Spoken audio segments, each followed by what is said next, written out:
Les forces de défense israéliennes sont passées à la phase 3 de leur offensive à Gaza. Le contre-amiral Daniel Hagar, porte-parole des forces de défense israéliennes, a partagé des détails sur l'opération terrestre à Gaza. 16 dernières heures, les forces terrestres ont mené des opérations dans la ville, intensifiant la pression sur le principal bastion du Hamas, Gaza.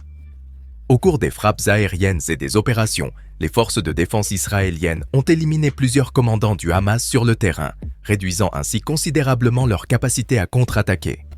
Malheureusement, un soldat israélien a perdu la vie lors des attaques d'hier, provoquant une grande tristesse dans les rangs.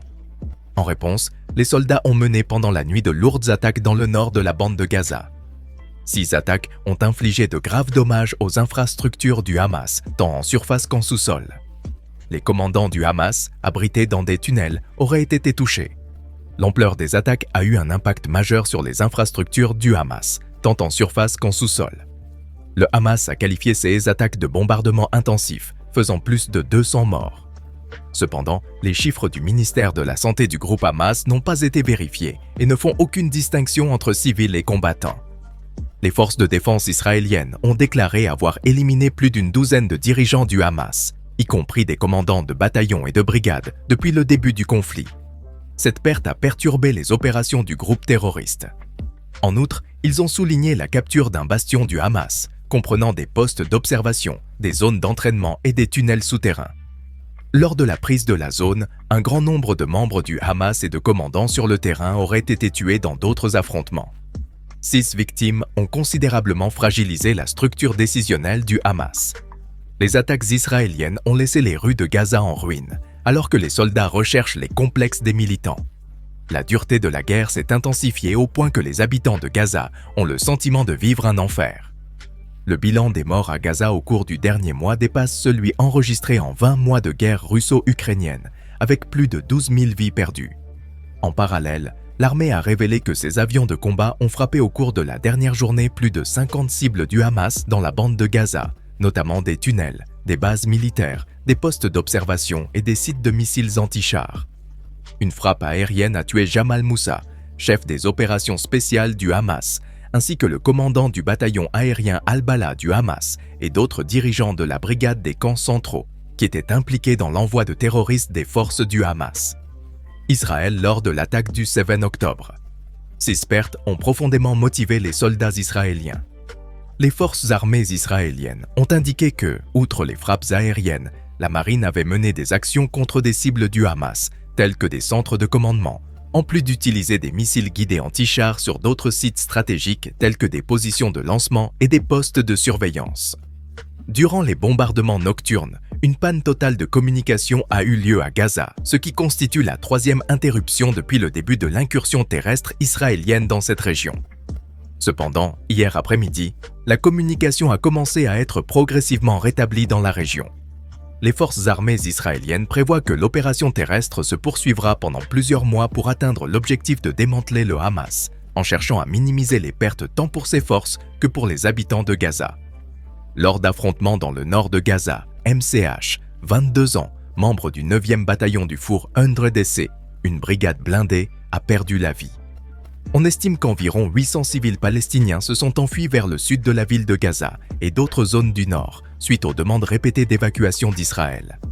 Malgré cela, des centaines de milliers de personnes restent dans le nord, y compris ceux qui sont partis puis sont revenus, invoquant de graves pénuries d'abris et d'autres besoins.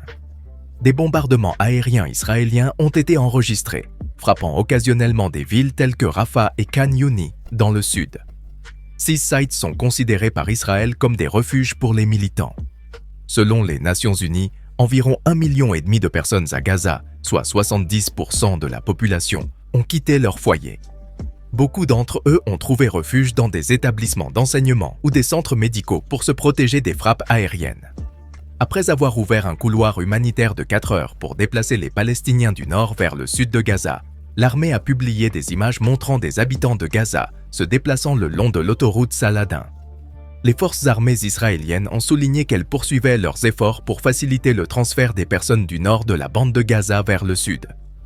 En réponse, l'armée israélienne a réitéré sa demande de longue date visant à ce que la population se déplace vers le sud, où les actions des forces armées israéliennes sont plus limitées. Israël a accusé à plusieurs reprises le Hamas d'utiliser la population comme bouclier humain autour de ses centres d'opération et d'entraver l'évacuation des Palestiniens du nord de Gaza. Les responsables de la santé à Gaza, sous contrôle du Hamas, ont rapporté hier que plus de 10 000 personnes, dont des mineurs, étaient mortes au cours des combats. Israël se méfie toutefois des chiffres fournis par le groupe militaire. Israël maintient que les chiffres publiés par le Hamas incluent les victimes des militants. De même, Israël affirme que son offensive à Gaza vise à détruire les infrastructures du Hamas et a promis d'anéantir l'ensemble du groupe armé. Les forces de défense israéliennes ont indiqué qu'elles attaquent toutes les zones sous l'influence du Hamas afin de minimiser les pertes civiles. Parallèlement, l'armée a déclaré qu'elle coordonnait avec la Jordanie le transport de services et de fournitures médicales essentielles vers un hôpital de campagne situé dans la bande de Gaza. Le général de division Yaron Finkelman, du commandement sud des forces de défense israéliennes, a proposé une évaluation détaillée de la situation. Par la suite, Finkelman a annoncé l'incursion des forces terrestres dans la bande de Gaza. L'armée israélienne a également rendu compte de l'évaluation menée avec le chef du corps du génie de combat, le général de brigade Ido Misrahi, et d'autres responsables sur la question des tunnels utilisés par le Hamas. Dans une interview accordée la veille aux médias, le premier ministre israélien Benjamin Netanyahou a déclaré qu'Israël assumerait la responsabilité globale de la sécurité à Gaza pour une période indéterminée après la fin du conflit. Netanyahou a ajouté que Gaza devrait être dirigée par ceux qui ne suivent pas la voie tracée par le Hamas. C'est essentiel pour notre sécurité. Je crois que pour une période indéterminée, Israël prendra le contrôle de la sécurité générale en raison des événements dont nous avons été témoins. Je n'autoriserai pas un cessez-le-feu général tant que tous les otages ne seront pas libérés par le Hamas, même si je suis prêt à envisager des pauses tactiques de courte durée, de brefs moments de calme ici et là. Nous avons vécu des situations similaires dans le passé. Nous reviendrons sur les conditions d'entrée des marchandises, des fournitures humanitaires ou de la libération des otages individuels. Mais je ne vois pas de cessez-le-feu viable en général. Netanyahou a également fait référence au rôle de l'Iran et du Hezbollah dans le conflit, les mettant en garde contre toute implication supplémentaire. Selon ses mots, je pense qu'ils comprennent que s'ils décident de s'impliquer de manière significative, la réponse sera très forte et j'espère qu'ils ne commettent pas cette erreur. Netanyahou, comme cela est évident, n'a pas l'intention de cesser ses actions jusqu'à ce que tous les éléments de risque à Gaza soient éliminés. Le comportement de la population de Gaza à la fin du conflit et face aux intentions de Netanyahou de l'influencer est un aspect qui reste à révéler. Nous apprécions votre attention et votre suivi.